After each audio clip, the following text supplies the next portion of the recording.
नमस्कार दोस्तों, आप सबों के मेरे YouTube चैनल जय श्री राम पर स्वागत है। आज का प्रसंग है सबसे बड़ा कौन। आपको यह कहानी पसंद आए तो कमेंट बॉक्स पे जय श्री राम ज़रूर लिखिएगा एवं मेरे चैनल को सब्सक्राइब, शेयर एवं लाइक कीजिएगा। तो दोस्तों, भूख, प्यास, नींद और आशा 4 बहनें थीं। एक बार उन चारों में श्रेष्ठा की लड़ाई हो गई।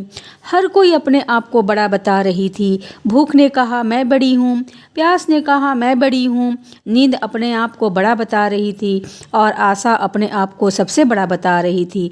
जब आपस में इनका फैसला नहीं हो पाया कि कौन बड़ी है, तो चारों इस विवाद को लेकर राजा के पास पहुँची। राजा के सामने भी उन चारों ने अपने आप को ही बड़ा बतलाया। राजा ने पूरे विवाद को समझा और कुछ सोचकर सबसे पहले भूख से पूछा कि बहन, तुम बताओ कि तुम क्यों बड़ी हो।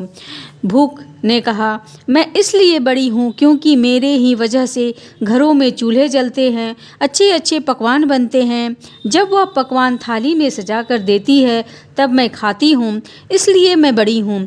यह सुनकर राजा ने अपने सैनिकों को आदेश दिया कि जाओ, राज के प्रत्येक घर में ये घोषणा कर दो कि आज के बाद कोई अपने घर में चूल्हा ना जलाए, पकवान ना बनाए, थाल ना सजाए। तब देखते हैं कि भूख को जब भूख लगेगी तो वह क्या करेगी। सारा दिन बीत गया, सारी रात बीत गई। जब सुबह हुई तो भूख को भूख सताने लगी और चारों ओर भोजन तलाश करने लगी, लेकिन भूख को कुछ भी नहीं मिला। तब लाचार होकर घर में पड़ी बासी रोटी के टुकड़े खाने लगी। प्यास ये सब देख रही थी। वह दौड़ी दौड़ी राजा के पास गई और बोली कि हे राजन, भूख हार गई, वह घर में पड़े बासी रोटी के टुकड़े खा रही है। फिर प्यास बोली देखिए, मैं सबसे बड़ी हूँ। राजा ने कहा ठीक है, अब तुम बताओ कि तुम कैसे बड़ी हो। प्यास बोली मैं इसलिए बड़ी हूँ क्योंकि लोग मेरे ही कारण कुएं और तालाब बनवाते हैं, बर्तनों में भर कर पानी रखते हैं और वे जब पानी किसी बर्तन में भरकर मुझे देते हैं तब मैं पीती हूँ, इसलिए मैं बड़ी हूँ। राजा ने अपने सेवकों से कहा जाओ, पूरे राज्य में घोषणा कर दो कि कोई भी कुआं और तालाब ना खुदवाए और अपने घर में बर्तनों में पानी भरकर नहीं रखे।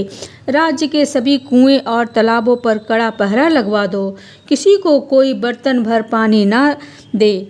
देखते हैं जब प्यास को प्यास लगती है तो वह क्या करती है। पूरा दिन बीत गया, पूरी रात भी बीत गई। तब जब प्यास को प्यास सताने लगी तब वह यहाँ वहाँ भटकने लगी। जब उसे एक भी बूंद पीने के लिए पानी नहीं मिला तो मजबूर होकर वह झुककर एक गड्ढे में पानी पीने लगी।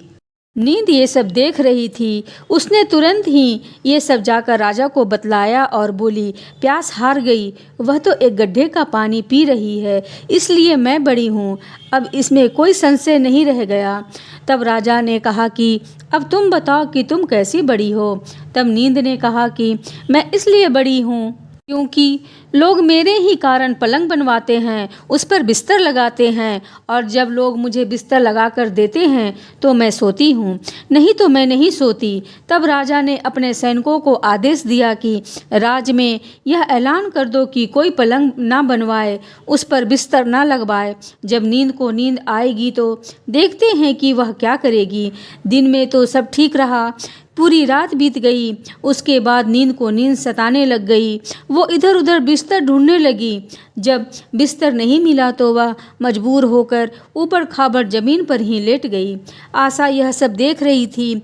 वह तुरंत ही राजा के पास पहुंच गई और बोली नींद भी हार गई, नरम बिस्तर की बात करने वाली ऊबड़ खाबड़ जमीन पर ही सो गई। वास्तव में भूख, प्यास और नींद तीनों में मैं बड़ी हूँ। राजा ने पूछा अच्छा तुम बताओ कि तुम कैसे बड़ी हो।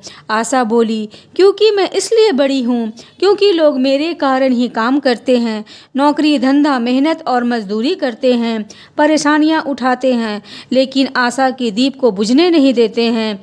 राजा ने सेवकों से कहा राजा ये ऐलान कर दो कि कोई भी काम ना करे, नौकरी ना करे, कोई मेहनत और मजदूरी ना करे और आशा का दीप ना जलाए। जब आशा को आस जगेगी तो देखते हैं कि वह क्या करती है। सारा दिन बीत गया, आधी रात बीत गई, आशा को आस जागी। यहाँ वहाँ गई, लेकिन चारों ओर अंधेरा छाया हुआ था।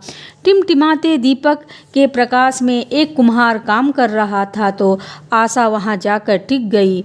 तब राजा ने देखा कि कुम्हार जो दीपक बना रहा था वह कुम्हार के आशा के अनुसार सोने के बन गए।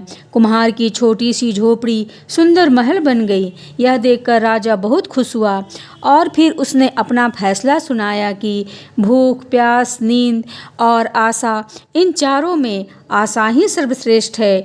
ये सारी दुनिया आशा यानी उम्मीद पर ही टिकी हुई है। हम सभी के जीवन में एक आशा ही होती है जो हमें नामुमकिन काम को भी नामुमकिन करने की ताकत देती है। आशा घने अंधेरे में भी उम्मीद का किरण की तरह है, जो मनुष्य को घनघोर कष्ट में भी जीने की प्रेरणा देती है। इंसान हर बुरे समय में भी लड़ लेता है, क्योंकि उसे एक आशा होती है कि वह बुरा समय भी निकल जाएगा और अच्छे दिन भी आएंगे। यदि इंसान के जीवन में आशा ही ना हो तो वह मरे हुए इंसान के समान हो जाएगा।